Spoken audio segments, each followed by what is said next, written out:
Halo Sobat Rino, kita jumpa lagi dalam Pride Podcast Riset dan Inovasi Daerah persembahan dari BRIDA, Badan Riset dan Inovasi Daerah Provinsi Jawa Tengah. Hari ini kita kembali lagi untuk menyapa Sobat Rino ya, untuk menyapa pemirsa yang ada di rumah yang peduli akan kekayaan intelektual. Karena kita tahu dengan berkembangnya industri saat ini, perkembangan teknologi dan juga perkembangan ekonomi, kekayaan intelektual itu perlu sekali di data ya, kemudian juga nanti akan dipatenkan menjadi hak kekayaan intelektual. Lalu bagaimana valuasi inovasi mengubah kekayaan intelektual menjadi aset ekonomi? Kita akan berbincangkan hari ini bersama dengan dua narasumber kita yang sudah hadir di studio podcast kita. Yang pertama kami akan menyapa Direktur Inovasi dan Kerjasama Universitas Diponegoro, Dr. Hewan Dian Wahyu Haryanti, PhD. Bu Dian, selamat siang. Semangat siang, Mbak. Semangat siang. Bukan selamat siang lagi, tapi semangat siang. Selalu ya. Semangat ya, Bu Dian. Semangat dong. Oke, dan Bu Dian ini pasti semangat sekali untuk memberikan teman-teman atau Sobat Rino ini pandangan terkait dengan kekayaan intelektual nantinya. Karena ada beberapa produk-produk juga kekayaan intelektual yang sudah dipatenkan oleh Bu Dian ya. Oke, nanti kita akan sharing-sharing. Dan yang kedua kami juga akan menyapa manajer pameran produk inovasi BRIDA. Ada Mas Febrian Leo Cesio ST sebagai Project Manager PPI. Halo Mas Febrian. Selamat siang. Mbak Septi, apa kabar Mbak? Kabar sehat baik Mas. Kayaknya tegang banget Mas. Iya. Soalnya jarang tampil di depan. Biasanya di belakang terus ya. Oke, kabar baik, sehat, dan sekarang sedang menyiapkan untuk PPI pameran produk inovasi. Ya, sebentar lagi BRIDA akan melaksanakan PPI, jadi nanti pada hadir ya pemirsa Pride. Oke, nanti pada hadir ya pemirsa Pride, karena nanti akan dibocorkan juga di akhir acara kapan acaranya dan bagaimana. Kalau mau ikutan bisa? Bisa. Oke, nanti ya teman untuk Sobat BRIDA ya semuanya. Dan nanti kita akan lanjutkan lagi obrolan kita akan kulik-kulik terkait dengan KI itu apa. Tetaplah bersama kami dalam Pride Podcast Riset dan Inovasi Daerah. Kita akan bahas lebih lanjut terkait dengan kekayaan intelektual itu sebetulnya apa artinya bersama dengan Bu Dian. Bu Dian, boleh dijelaskan kepada Sobat Rino, kepada pemirsa yang ada di rumah, sebetulnya kekayaan intelektual itu maknanya apa sih, Bu? Jadi kekayaan intelektual itu adalah segala hasil pemikiran manusia. Jadi dari mulai yang simpel itu adalah ide, gagasan, sampai dengan kemudian menjadi sebuah produk. Ya, yang mana produk itu termasuk ide dan gagasan itu ya harus didaftarkan untuk diproteksi. Oke. Begitu. Baik. Jadi tapi bingung nih, ide itu kan yang keluar dari pikiran. Gimana cara daftarinnya gitu, Bu? Cara daftarnya adalah dituangkan dalam bentuk dokumen. Nanti via sentra haki. Seperti yang kita miliki di BRIDA ini, kita punya sentra haki. Oke, baik ya. Itu baru spilan sedikitnya. Tapi kesalahan-kesalahan umum dari inovator ketika mereka gagal dalam mengaktualisasikan idenya tuh apa, Bu? Lupa daftarin. Jadi biasa inovator kan menginovasi terus. Ada ide terus, ada luaran terus, ada capaian terus, tetapi tidak mengamankan. Di mana? Ya di Kementerian Hukum. Sebagai apa? Sebagai paten, sebagai hak cipta. Begitu. Jadi sistemnya adalah first to file. Itu artinya apa? Jadi yang punya itu adalah yang pertama kali daftarin, Mbak. Bukan yang pertama kali ngide. Jadi kalau teman-teman ngide, kemudian mempublish, misalkan di TikTok, misalkan ya Instagram, itu seakan-akan kita pertama nih, tetapi secara hukum belum sah itu teman-teman, karena belum didaftarkan. Jadi kalau misalnya ada yang merasa kecolongan, sebetulnya itu tidak kecolongan karena ya telat saja mendaftarkannya gitu ya. Betul. Nah untuk para pemilik ide-ide yang ada di luar sana yang kemudian bisa dijadikan sebuah produk ide gagasannya ya, itu bisa dibantu oleh BRIDA, bisa dibantu oleh Undip mungkin. Dalam hal apa saja bantuan-bantuan yang diberikan, Bu?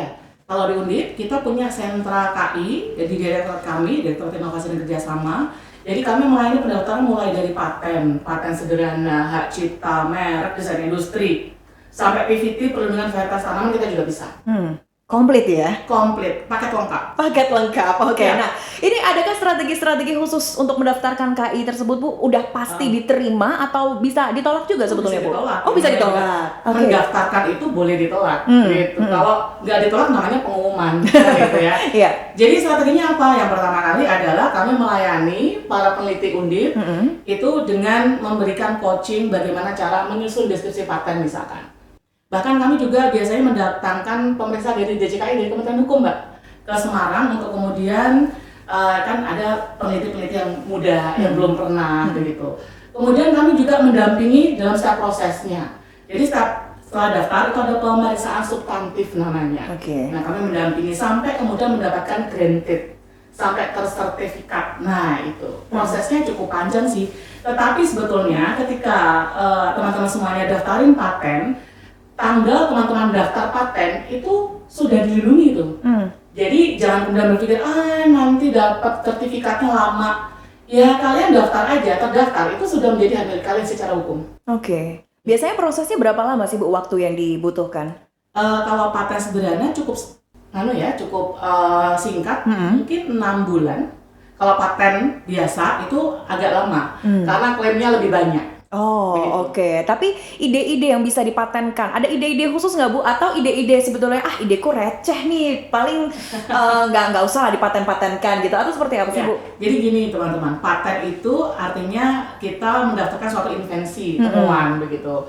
Yang mana temuan itu bisa berupa suatu produk, bisa berupa suatu formula, bisa berupa suatu proses.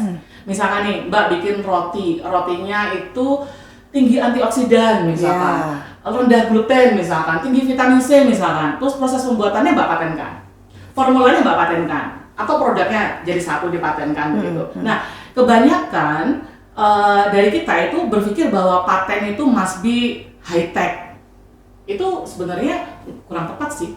Jadi justru paten-paten yang sederhana, yang aplikatif, mudah diterapkan, itu malah cuanable.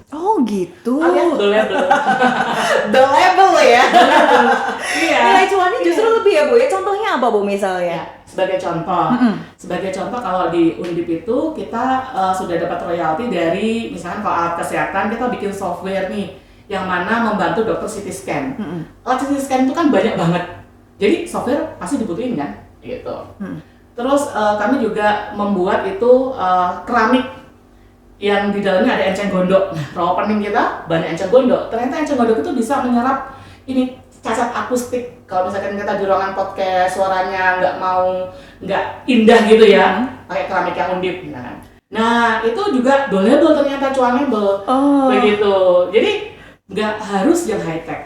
Batik. Ya, di Jawa Tengah banyak batik kan. Itu juga bisa didaftarkan hak cipta. Gitu. Dengan motif yang bikin sendiri gitu ya. Atau pewarna alami misalkan. Itu juga bisa. Jadi paten itu nggak harus yang kemudian high tech kayak robot gitu. Nggak harus. Ini kenapa kita harus mematenkan? Apakah dengan mematenkan nilai jualnya justru lebih atau seperti apa sih Bu? Nah justru ketika kita patenkan, suatu ketika ada orang yang pengen nih membeli, itu sudah sah kan, enak. Tinggal kita lisensikan, bahasanya ada dilisensikan. Artinya kita jual paten kita. Istilahnya adalah hilirisasi dan komersialisasi paten. Hilirisasi dan juga komersialisasi paten ya. Ini apakah sudah banyak masyarakat yang aware terkait hal ini Bu? Atau makanya kita bikin podcast ini nih karena ternyata masih banyak juga masyarakat yang belum tahu tentang hal ini. Iya. Nah, masyarakat saya rasa saat ini sudah lebih aware ya, karena kita dengar nggak tentang hak cipta banyak yang ini punya saya gitu. Nah itu sebenarnya salah satu contoh masyarakat kita sudah semakin aware begitu.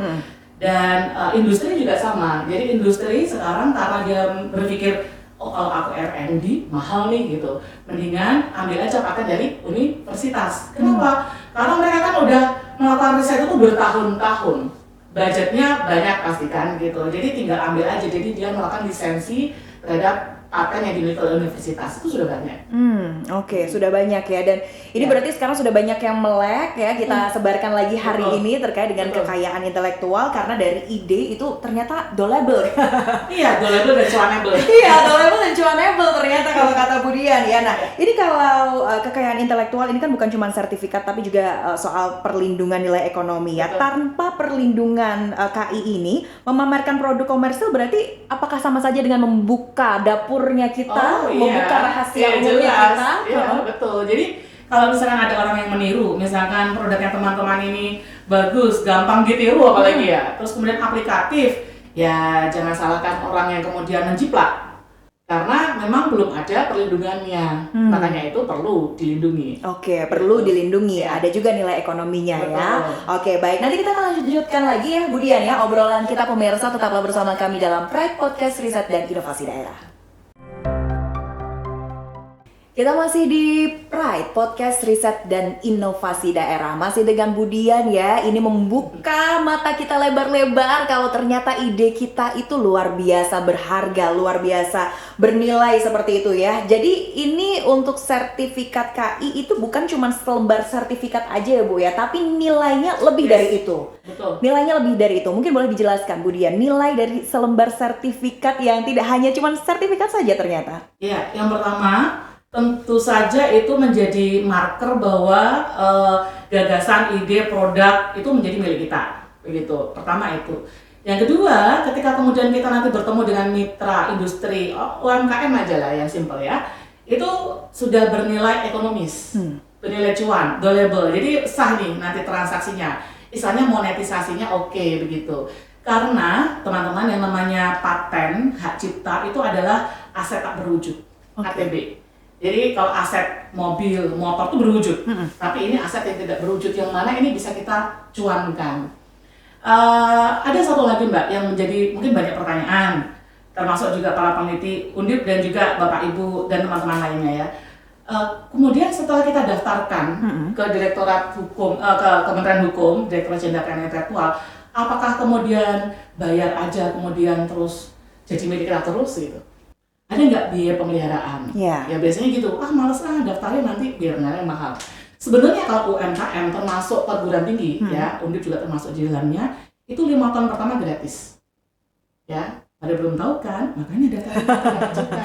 Oke, jadi 5 tahun pertama gratis. Dan misalkan tahun ke-6 belum kejual nih, gitu ya, bisa daftarin kayak diskon kalau nggak salah 10%. Boleh kita mengajukan atau bahkan zero. Oh bisa? Bisa. Dan itu yang kami lakukan di Undip teman-teman. Jadi kalau ada paten di Undip yang kan ya belum tentu semuanya bisa langsung kita jual. Itu bisa kita mengajukan aplikasi zero rupiah.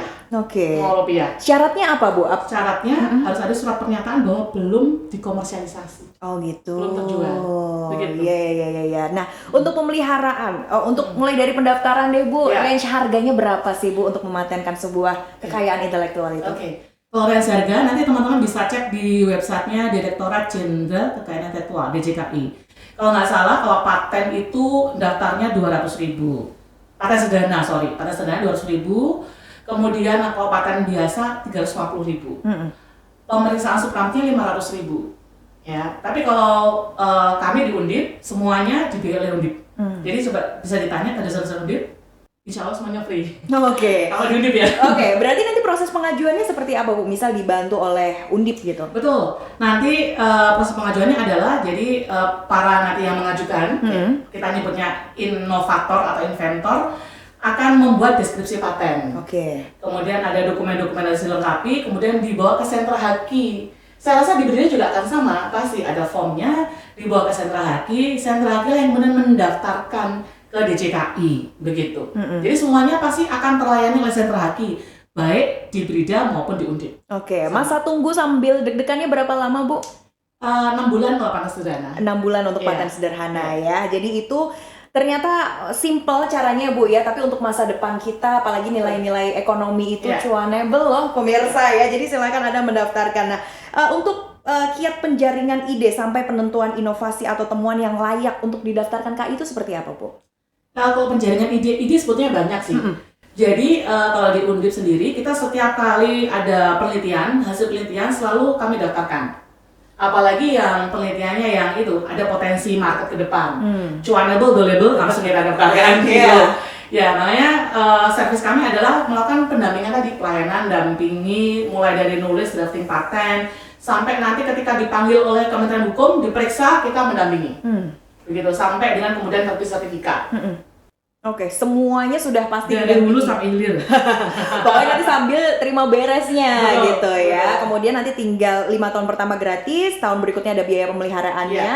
Kalau belum komersial berarti 0 rupiah ya. Oke, nah ini kalau dari Jawa Tengah sendiri, selain tadi Undip juga memberikan fasilitas ya, dukungan pemerintah Jawa Tengah untuk KAI ini seperti apa sih Bu? Ya, kita banyak kerjasama loh dengan pemerintah Jawa Tengah, bahkan kerjasama riset juga begitu. Jadi jangan khawatir, paten itu bisa kemudian paten bersama.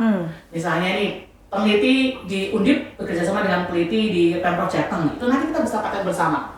Jadi dalam satu dokumen paten itu bisa beberapa inventor, begitu, bisa lebih dari satu inventor. Jadi bisa Undip sama Brida misalkan kerjasama. Itu yang biasa untuk kami. Oke, jadi kerjasama sudah terbuka sekali ya, khususnya ini pemerintah Provinsi Jawa Tengah. Nah, mayoritas apa sih Bu produk-produk yang dipatenkan atau dari ide-ide gagasan apa yang dipatenkan di KAI ini? Ya, mayoritas kayak semua lini bidang ilmu ya, terutama eksakta. Seperti misalkan kesehatan jelas ya, pertanian, peternakan, gizi, farmasi itu banyak banget. Oke.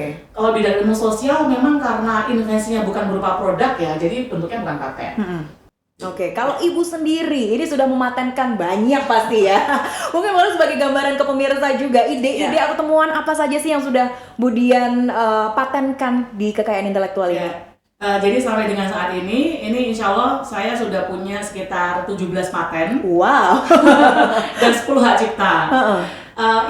Saya mau sharing nih, mengapa kemudian paten penting. Jadi beberapa waktu yang lalu saya tuh dikontak oleh salah seorang peneliti dari Cina, profesor dari Cina, saya juga nggak kenal siapa. Jadi dia kontak saya itu karena dia lihat di internet salah satu paten saya dan dia tertarik begitu. Dan kemudian dia email gitu, kamu nggak kerja sama aku bikin ini gitu. Saya pikir ya nggak ada salahnya kan gitu. Toh ini sudah saya lindungi, tapi meskipun kalau di luar negeri berarti nanti kita harus paten internasional, itu beda lagi kan penjelasannya 3 SKS itu ya. Tapi setidaknya saya merasa bahwa kemudian dipublikasi paten itu benefited ya untuk peneliti seperti saya. Akhirnya sekarang alhamdulillah kita insya Allah mau bekerja sama, sudah didanai dari Cina Mbak. Oke, luar biasa. Itu di bidang apa Bu? Di bidang saya itu kedokteran hewan. Di bidang Ibu ya kedokteran hewan ya. Ini ternyata dilirik juga, ternyata bisa semenjanjikan itu ya Bu ya. Ternyata bisa begitu. Makanya saya pikir wah ini kalau saya nggak pernah mematenkan, wah lenyap ini. Artinya kan orang bisa kemudian duplikat ya, menduplikat begitu. Oke. Luar biasa. Ada 17 yang sudah dipatenkan dan 10 hak cipta. Itu banyak sekali. Itu selama berapa tahun itu Bu mengumpulkan ide-ide kreatifnya? Ya beberapa tahun, bertahun-tahun. Bukan beberapa tahun lagi ya pemirsa ya, bertahun-tahun ya, karena juga banyak penelitian-penelitian yang Ibu lakukan juga ya. Karena satu paten itu bisa juga dari beberapa rangkaian penelitian loh. Oke, baru tuh ketemu idenya ya. Jadi ide nggak cuma sambil bengong aja ya Bu? Enggak lah. Tapi mungkin ada ide-ide inovasi-inovasi yang mungkin Anda miliki, terus Anda keluarkan dalam sebuah produk mungkin ya, bisa langsung diajukan untuk kekayaan intelektual ini ya.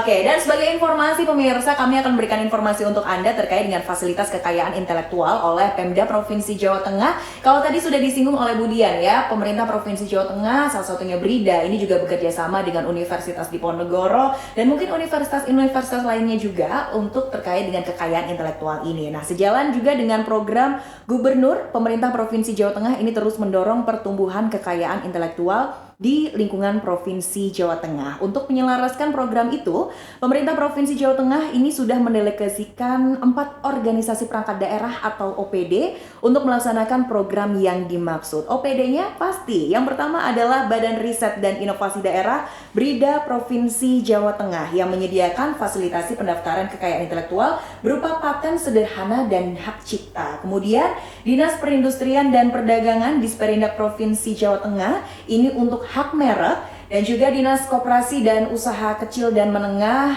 Provinsi Jawa Tengah untuk hak merek juga. Kemudian dari Dinas Kebudayaan, Pariwisata dan Ekonomi Kreatif Provinsi Jawa Tengah juga berupa hak merek. Jadi Anda bisa memanfaatkan fasilitas yang sudah diberikan oleh pemerintah Provinsi Jawa Tengah ya untuk memfasilitasi kekayaan intelektual Anda. Kemudian juga di Sentra Kekayaan Intelektual Brida Provinsi Jawa Tengah ini melakukan fasilitasi kekayaan intelektual melalui Sentra Kekayaan Intelektual Brida. Sentra Kekayaan Intelektual ini berperan sebagai pusat layanan informasi, konsultasi, pendampingan, serta fasilitasi pengajuan pendaftaran kekayaan intelektual. Nah, sebagai bentuk komitmen pemerintah Provinsi Jawa Tengah dalam memberikan kemudahan akses bagi para inventor atau inovator, Sentra KI Brida setiap tahun secara konsisten melaksanakan kebijakan pendampingan dan memberikan fasilitasi pendaftaran KI. Fasilitasi ini diberikan kepada para inventor atau inovator, di antaranya ada nominator pada Lomba Kreativitas dan Inovasi Masyarakat Krenova Jawa Tengah, tenan inkubator wirausaha inovasi, inventor atau inovator dari kabupaten kota serta masyarakat Jawa Tengah yang memiliki inovasi di bidang teknologi. Inovasi yang difasilitasi merupakan inovasi yang memiliki kebaharuan, nilai kebermanfaatan, menjawab permasalahan serta potensi untuk diterapkan dan dikembangkan pada sektor industri. Selain itu, seluruh proses pendampingan dan fasilitasi pendaftaran kekayaan intelektual atau KI yang dilaksanakan oleh Sentra KI Brida Provinsi Jawa Tengah tidak dipungut biaya karena seluruh pembiayaan bersumber dari anggaran pendapatan dan belanja daerah APBD Provinsi Jawa Tengah melalui Brida Jateng. Nah, bagaimana nanti cara-caranya untuk mendaftarkan apalagi melalui Brida Jateng? Nanti kita akan bahas, tetaplah bersama kami dalam Pride. Berbicara tentang KI, nah ini Brida Provinsi Jawa Tengah akan melaksanakan kegiatan PPI. Kapan kegiatannya, seperti apa, dan di mana? Kita langsung ngobrol-ngobrol dengan Mas Febrian. Mas Febrian ya, setelah tadi kita ngobrol tentang apa itu KI, bagaimana strategi agar diterima ya pendaftarannya itu, kemudian macam-macam KI itu apa. Sekarang kita mau bahas tentang PPI. Apa itu PPI dan kapan acaranya, Mas? Jadi PPI itu pameran produk inovasi, Mbak. Jadi kalau misal seperti tadi yang Budian sampaikan, ada hilirisasi dan komersialisasi. Nah, ini PPI itu salah satu bentuk hilirisasi dan komersialisasi, di mana PPI ini adalah merupakan wadah yang pemerintah Provinsi Jawa Tengah sediakan untuk produk-produk inovasi ditampilkan sebagai titik temu atau hub para inventor dan gapnya, yaitu usernya. Nah, jadi kita memfasilitasi inventor-inventor Jawa Tengah untuk dapat bertemu dengan user ataupun segala akses-akses yang dapat membantu inventor, misalnya kayak akses pembiayaan kah atau investor gitu. Nah, itu wadahnya itu kami siapkan di PPI. Oke. Sebenarnya PPI sendiri itu kami lakukan setiap tahun sejak tahun 2011. Itu biasanya kami keliling di Jawa Tengah muter. Tetapi karena tahun ini kami bekerja sama dengan PRPP, Pusat Rekreasi dan Promosi Pembangunan Jawa Tengah. Jadi kami akan adakan di PRPP Jawa Tengah di Semarang, di kota Semarang ini gitu, Mbak. Dari tanggal 26 Juni hingga tanggal 5 Juli 2026. Oke, 26 Juni sampai 5 Juli 2026 ya. Nah, siapa aja yang boleh ikutan PPI ini, Mas? Semua boleh ikut, Mbak. Kami tampung apalagi inventor-inventor atau masyarakat yang penasaran nih inovasi-inovasi Jawa Tengah tuh seperti apa sih, seperti itu. Kalau misalnya untuk peserta pameran sendiri, kami nanti akan bermitra terutama dengan pemerintah kabupaten kota Jawa Tengah yang tentunya masyarakat mereka mempunyai inovasi-inovasi dan juga perguruan tinggi. Nah, salah satunya nanti Undip yang langganan PPI juga setiap tahun menampilkan produk-produk inovasinya. Terus juga kami akan mewadahi juga perusahaan-perusahaan yang bergerak di bidang R&D seperti itu, Mbak. Oke, nanti ada Budian juga mungkin ya yang hadir di sana ya. Apa yang mau dibawa ke PPI, Bu, nanti? Rahasia, makanya Rahasia, makanya datang ya di tanggal 26 Juni sampai 5 Juli 2026 ya. Nah, ini kalau misalnya pengen konsultasi gitu bisa nggak, Mas? Bisa. Jadi untuk HI itu kami rencananya akan membuka ruang khusus, bukan ruang ya, kayak booth khusus nanti di standnya Brida, ada sentra KI. Jadi kira-kira teman-teman Jawa Tengah ini mau bertanya atau berkonsultasi tentang KI, silakan datang ke boothnya Brida atau nanti mungkin boothnya Pemkot atau juga universitas seperti Undip nanti juga mungkin bisa berkonsultasi karena semua bidang atau direktorat inovasi perguruan tinggi nanti berkumpul di sana. Jadi kayak semua mengerti tentang kekayaan intelektual gitu, seperti itu. Jadi kalau misalnya Anda menyaksikan tayangan podcast hari ini tertarik tapi belum paham betul itu apa, langsung saja datang ya. Di tanggal 26 Juni sampai 5 Juli 2026 di PRPP Semarang ya, di PRPP Semarang. Ada tambahan Mas? Oh ya, jadi ini karena tahun ini di PRPP Jawa Tengah, kita juga berkolaborasi dengan Jateng Fair. Jadi nggak cuma pameran produk inovasi seperti biasa, kita juga rangkaian-rangkaian Jateng Fair seperti pameran pembangunan daerah, dan juga ada konser-konser, terus kompetisi dan hiburan lainnya juga bisa dinikmati oleh seluruh masyarakat Jawa Tengah di PRPP nanti gitu. Jadi nggak hanya pameran doang. Dan tujuan kami di PPI itu juga bukan cuma sekedar pameran, tapi tadi juga sebagai hub antar inventor untuk bertemu dengan usernya seperti itu. Nah nantinya juga akan ada produk-produk yang dipamerkan yang sudah melewati proses KI juga ya Mas ya? Iya pastinya, karena seperti yang tadi Budian sampaikan, kalau misal kita nampilin tapi belum ada KI-nya nanti bisa dicolong orang gitu kan. Tapi memang nanti dikhususkan untuk bagi para pemenang Krenova, tadi sudah sempat disampaikan Mbak Septi juga ya, kalau misalnya di Krenova itu nanti kita untuk yang pemenangnya akan kami tampilkan juga seperti itu. Yang menang kemarin produknya apa Mas? Yang menang kemarin dari segala bidang fokus Mbak, ada 6 bidang fokus. Jadi ada dari produk pertanian, ada dari produk teknologi, ada juga produk pendidikan, ada semua deh di pemenangnya itu. Nanti akan hadir juga ya di PPI ya. Jadi silahkan ditunggu ya, karena nanti untuk karya-karya yang akan ditampilkan siapa tahu bisa memantik ide teman-teman yang lainnya ya untuk bisa berkreasi dan juga berinovasi. Karena PPI sudah sangat jelas dijelaskan oleh Mas Febrian, sekarang kita masuk ke segmen mitos atau fakta. Mitos atau fakta ini adalah salah satu segmen yang mungkin pemirsa tunggu ya, karena mungkin banyak ya anggapan di luar sana yang tidak betul, kita luruskan yang ada di sini ya di kesempatan hari ini. Nah, mitos atau fakta yang pertama nih Bu Dian, daftar KI itu mahal dan ribet. Mitos kayaknya. Mitos. Kenapa mitos Bu? Karena daftar KI itu gampang. Coba aja tanya Brida. Asik kan? Daftar KI itu gampang teman-teman. Jadi sudah ada template-nya. Kemudian sudah ada, ya bisa melihat contohnya gitu ya. Tapi nggak nyontek ya, tapi melihat contohnya. Ada sentra KI-nya yang membantu. Kemudian biayanya juga nggak mahal. Tadi kan ada support dari Pemprov, dari Brida. Begitu. Jadi ya apa sih yang meragukan? Jadi nggak ribet, nggak repot ya, langsung aja daftar. Nah kalau mahal Bu? Mahal? Nggak mahal juga. Tadi kan ada support dari Brida. 5 tahun pertama gratis untuk UMKM, ya nggak? Setelah kemudian lo kok masih macet nih, belum begitu cuanable, nanti bisa mengajukan Rp0 atau keringanan. Nah kita lanjut lagi ya Bu ya, mitos atau fakta berikutnya. Daftar KI itu harus produk yang super canggih seperti roket atau robot. Ya enggak lah, apa aja yang penting inovatif, ada kebaruannya. Nah itu ada novelty-nya yang paling penting begitu. Jadi nggak harus kemudian yang high tech.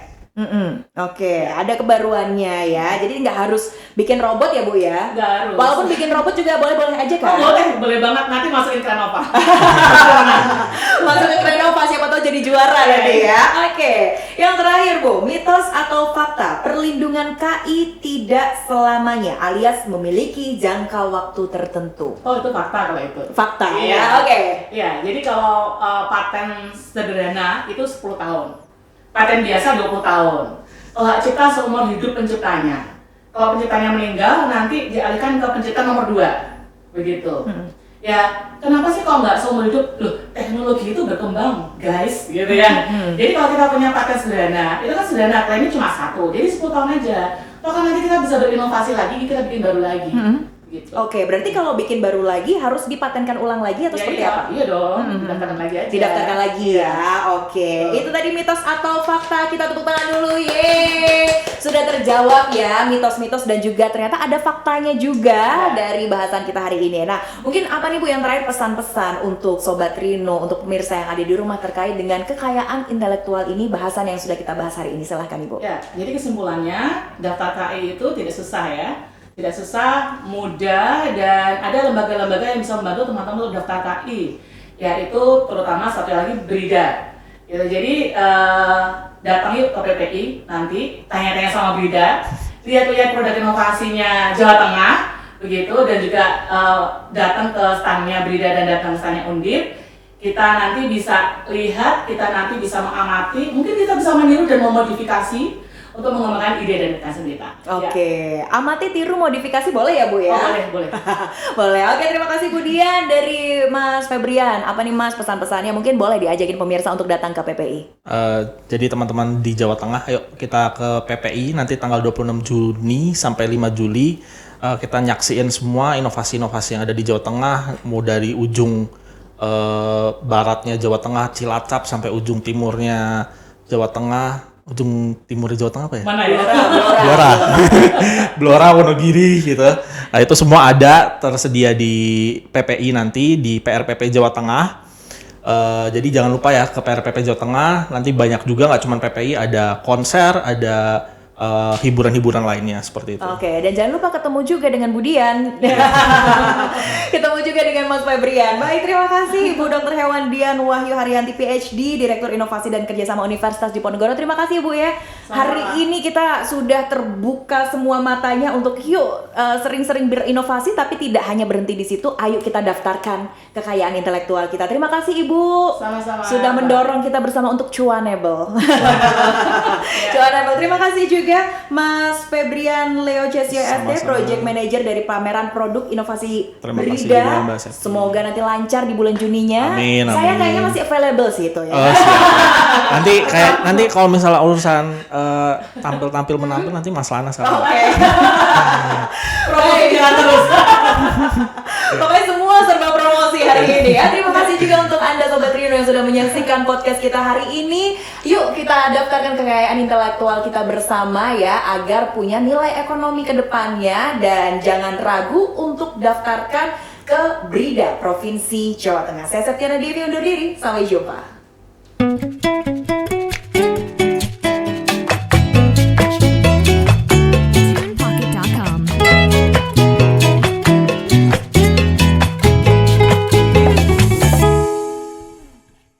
Like, comment, and subscribe.